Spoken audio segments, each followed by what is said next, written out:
Today, we're going to talk about another of the more common questions I get asked. How much training is the right amount for non technical skills? Training on the skills that reduce customer complaints, confusion with the team, and unnecessary stress for me. Well, I have definite thoughts on this topic, so stay tuned to hear what they are. Running a service business can be hard. It is not unusual for business owners in industries like contracting, home repair, auto repair, business-to-business services like janitorial, IT and accounting, and many others to feel overwhelmed by all the priorities facing them at any given time. Between addressing the needs of the customers, managing the employees, figuring out the financials, and getting processes in place, feeling like you're making significant progress on your business journey can be difficult. Welcome to Service Industry Success, hosted by Brian Harding. Each week, Brian will look at real-world strategies for building the business you are dreaming of, while also sharing tactics to get through some of the most frustrating parts of business ownership with a lot more ease. Let's get started. All right, so as you guys may know, I've worked for a number of companies in my career. Not like 40, but 10-ish, I guess, 12, maybe something like that. I've worked for large corporations, medium-sized corporations, what I would call large privately owned companies, over 50 or 100 employees, small privately owned companies. I've been an entry-level employee more than once.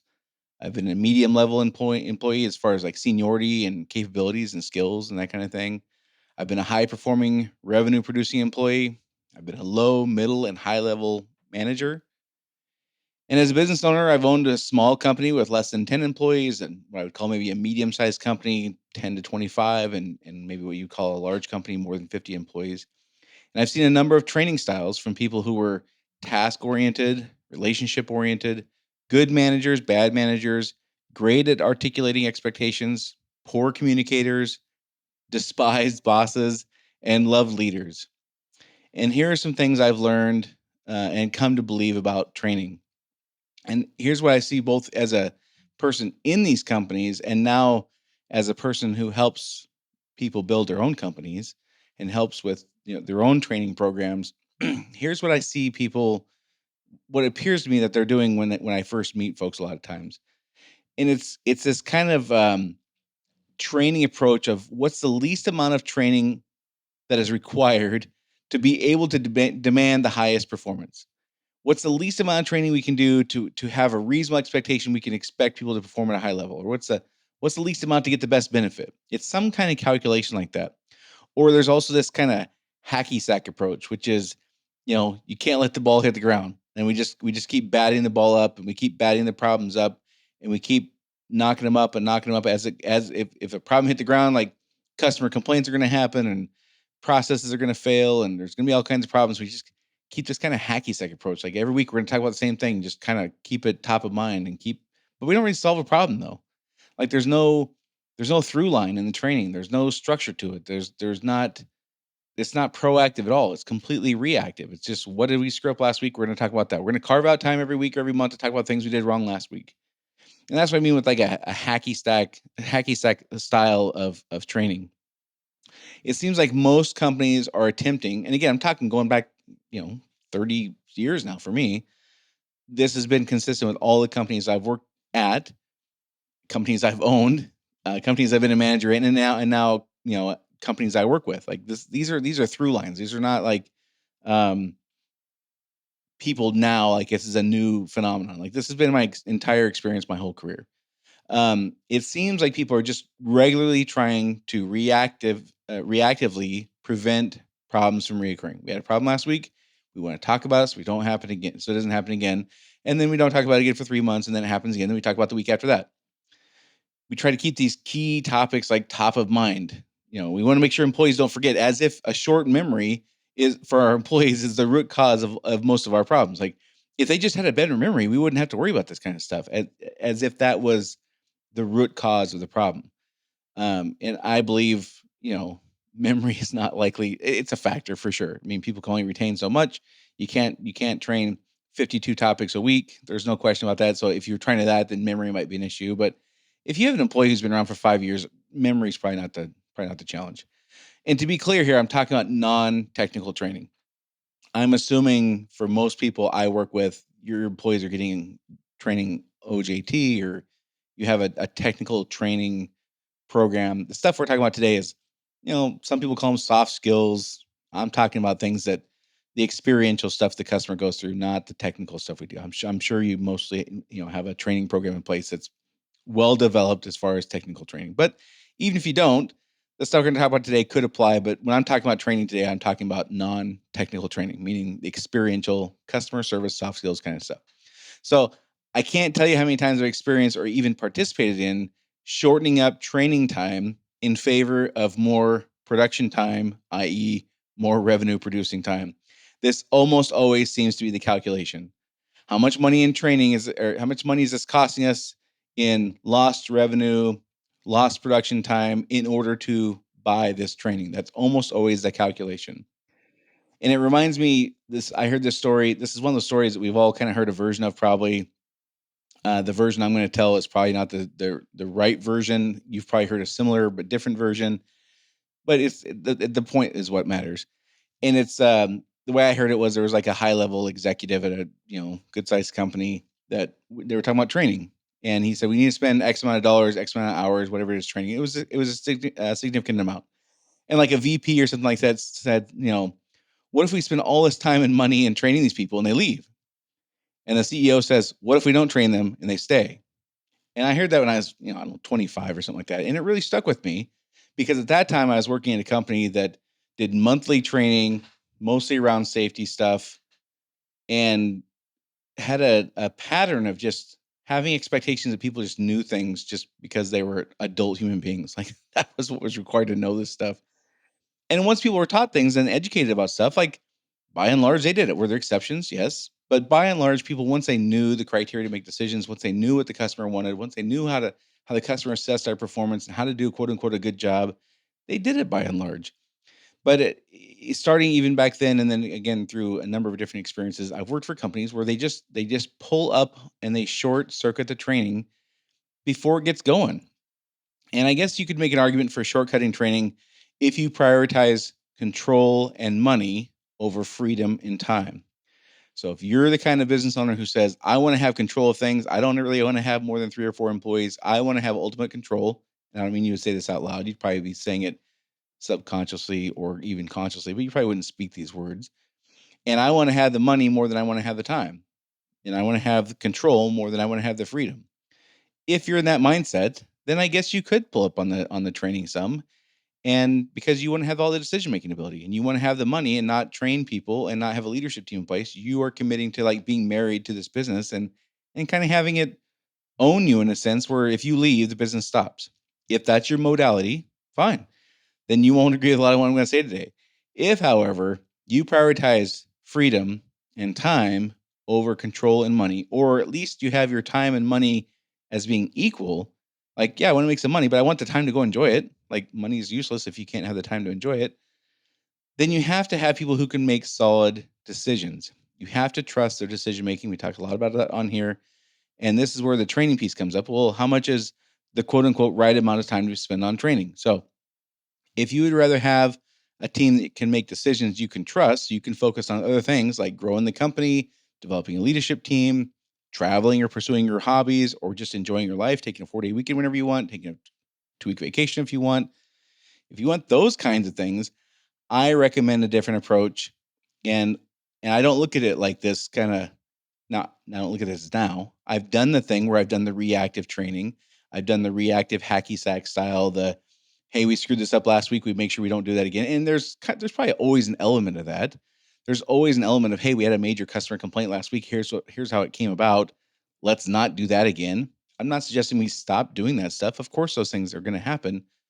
What I am saying is that shouldn't be the skeleton in the curriculum for our training program. We should know in advance what our training program is. So how I look at it, I look at training now, having gone through this, building my own company when we struggled in the beginning with this kind of reactive approach to kind of shifting gears and deciding that we wanted to build a company we could step away from. And ultimately, when I sold my company, I was working 3 days a week, and I only worked 15 hours a week or something like that. I mean, I went to the office 3 days a week, but I didn't I wasn't putting in full days, let's put it that way. To get there, we kind of shifted our approach and began looking at this like we have to fill up this container of knowledge for our employees. And I can spend as much time or as little time each week, each month, whatever, filling that container, but I get freedom when that container's full. The sooner that container gets full, the sooner I don't have to babysit things. The sooner that container gets full, the sooner I can work. In my case, I went to 4 days a week, and then we went to 3 days a week. And at a certain level of knowledge, our employees were fluent and competent in, allowed me that freedom. And so I look at training now, especially the non-technical stuff, but even technical stuff, but mostly, again, we're talking non-technical stuff today. I look at training as I'm filling a container of knowledge. And, I have to start with a curriculum, a plan. So I'm going to cover everything from high level things to very specific things. And I have to figure out, the pace I want to go. I have to figure out how many touches is a particular topic going to need. Some things people get right away, like, hey, you tell me one time and we're done. Like, fine, I'm on it. Some things take 12 times to cover. Some things take 15 times to cover. I mean, just some things people just naturally get. Some things they just need more education on. So I need to know how often I need to train it. Once it's learned, how often do I need to touch it again to keep them fluent in this, keep it top of mind again? Um, but I can't do the top of mind maintenance training until they really, really get it. What order should I do these topics in? So they build on each other, they complement each other, they make sense both in a micro and a macro sense. And the information I give to them must be so that they're fluent in a wide spectrum of information, from super high level ideas like mission, vision, values.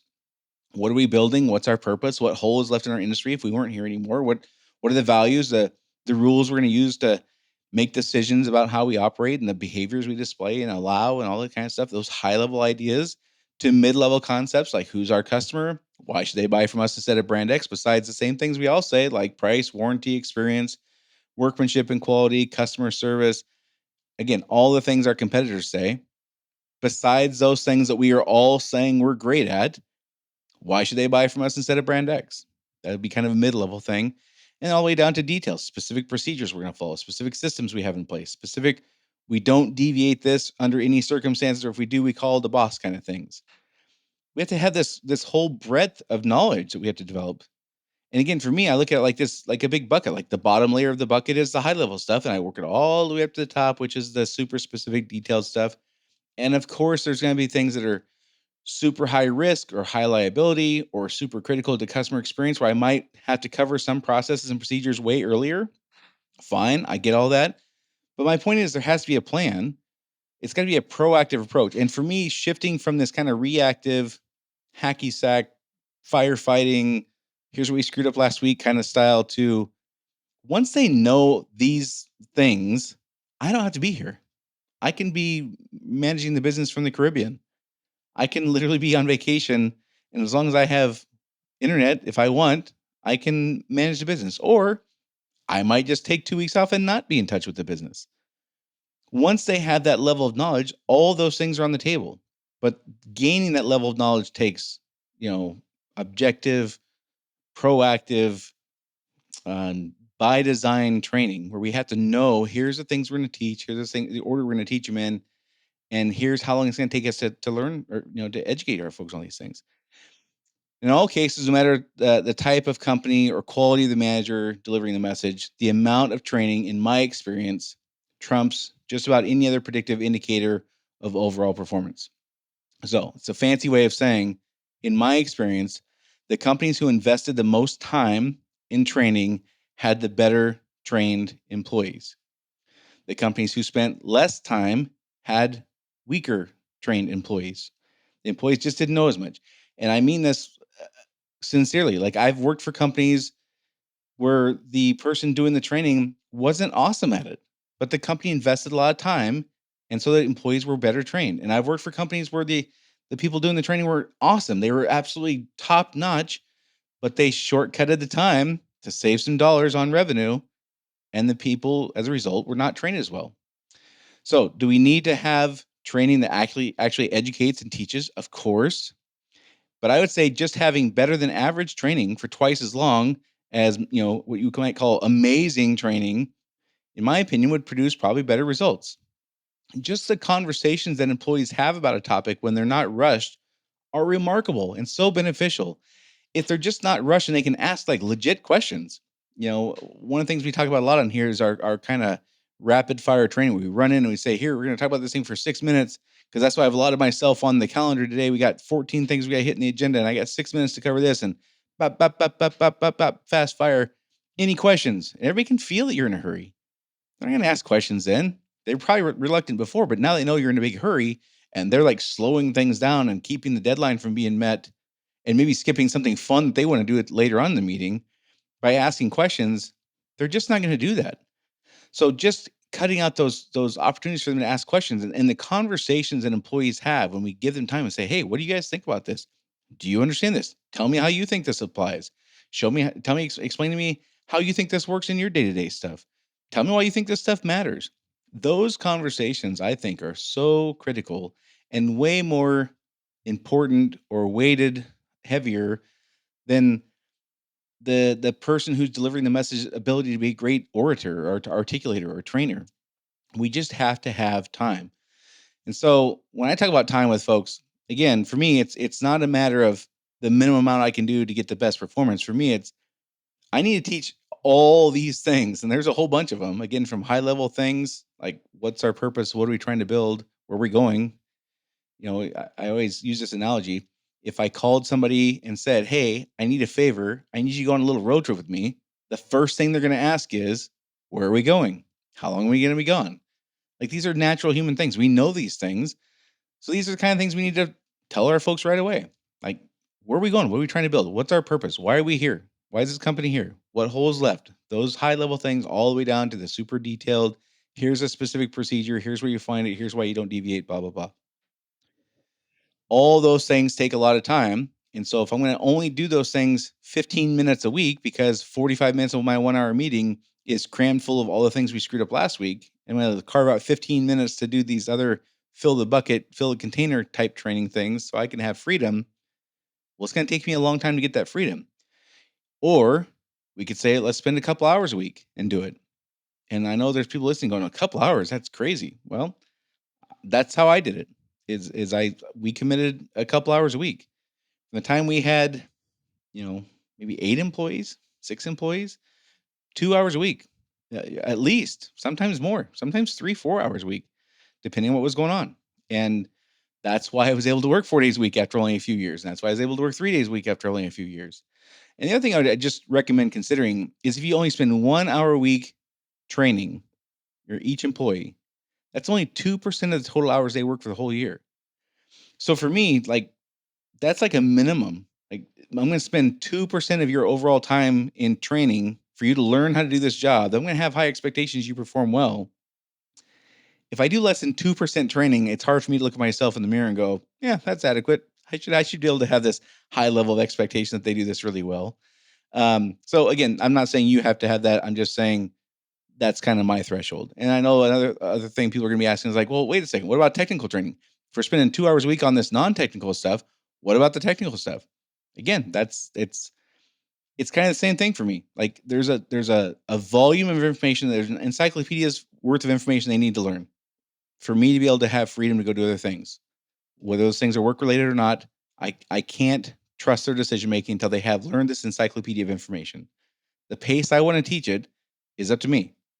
It's my time that I want to gain. It's my time that I'm sacrificing. So I can spend a little bit of time training and take a long time to get there. I can spend a lot of time training, take a little bit of time to get there. The choice is mine. But the amount of information they have to learn is finite. There's a certain amount that has to be learned for them to make solid decisions I can trust. All this reminds me about my book, which I haven't mentioned in a while, Service Industry Success, which is available on Amazon or Barnes and Noble. I cover all the things I learned from great mentors in my career, starting out as a really crummy supervisor who was not very good at leading people to becoming an expert in leading and developing thriving and productive teams who can make decisions you can trust, like we're talking about today, and who you can hold accountable to perform at a high level. So to get your copy at Amazon, just go to sisthebook.com. That's SIS as in Service Industry Success, thebook.com to get your copy today. All right. So First thing you got to do is, in my opinion, stop doing the reactive training. Start creating a proactive training program that covers all the necessary topics from big ideas all the way down to details and procedures. Rather than having a reactive, what did we screw up last week, hacky stack style of or system in which, rather than teaching and educating, we just have a routine of carving out time to cover what we didn't do well since last time we met last week or last month or whatever. Instead of having that just this blank time set aside to cover the screw ups we've had, what is our proactive, thought out, designed training program that teaches this encyclopedia of knowledge from the big ideas all the way down to the details? And one idea builds on the next. Again, I look at this like I'm filling a container of knowledge. The sooner I get there, the sooner I get to be free because I'm not babysitting. The pace I choose is completely up to me, but there is indeed an encyclopedia's worth of knowledge there that has to be learned. So however fast I get through it is up to me, but the freedom I gain is mine. So, and I have to know how many touches is a topic going to take, and how important is this topic. So, when should we train it? How often should we train it? Once it's learned, how often do I need to bring it up again so that it stays top of mind and they're fluent in this stuff and they don't forget about things, because we are human, and if we don't talk about things, we'll forget. What order should I teach these topics so they build on each other and they complement each other and they make sense both in a micro and a macro sense? The information that they must be fluent in covers a wide spectrum. Again, these high level ideas all the way down to the mid level concepts. Who's our customer? Down to the details. Here's specific procedures we got to follow. In all cases, no matter the type of company or the quality of manager delivering the message, in my experience, the amount of training can just about predict the quality of performance the employees are going to have. I can't think of any exceptions, and I've spent some time thinking about this, getting ready for this episode.